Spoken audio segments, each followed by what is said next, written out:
K Dhanalakshmi AP గ్రామ ward volunteers union రాష్ట్ర ప్రధాన కార్యదర్శి.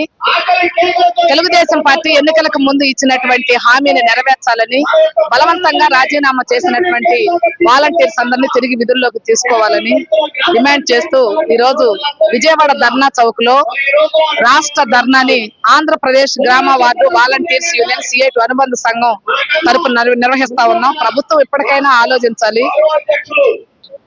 5 ఏళ్ల కాలంలో 20 లక్షల ఉద్యోగాలు ఇస్తామని ప్రభుత్వం చెప్తా ఉంది. ఈ ప్రభుత్వం కొత్త నిరుద్యోగాన్ని సృష్టించేటటువంటి పని ప్రభుత్వం చేస్తామని, ఇది సరైనటువంటి పద్ధతి కాదు. వీళ్ళ సమస్యల పరిష్కారం కోసం ప్రభుత్వం తక్షణమే స్పందించి పరిష్కారం చేయాలని కోరుతా ఉన్నాం. వాలంటీర్ వ్యవస్థను కొనసాగిస్తామని చెప్తుంది తప్ప ఆచరణ చూస్తే అడుగులు ఆ రకంగా పడట్లేదు.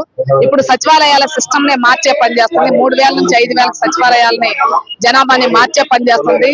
జన్మభూమి కమిటీలు వేస్తామని చెప్తా ఉన్నారు. మేము ఒకటే ప్రభుత్వాన్ని అడుగుతున్నాం, మీరు వాలంటీరు అనేటటువంటి పేరు మీకు అభ్యంతరకరంగా ఉంటే, సచివాలయ వ్యవస్థ అనేది అభ్యంతరకరంగా ఉంటే మీరు మార్చండి, పేరు మార్చి కొత్త పేరు ఏదైనా పెట్టండి. కానీ ఉపాధిని దెబ్బతీసే పని చేయొద్దు.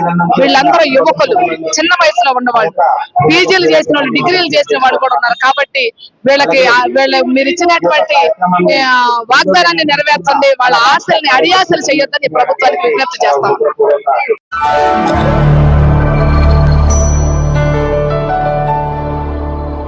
Thank you for watching the video and please subscribe Virat Media. For more updates, click on the bell icon.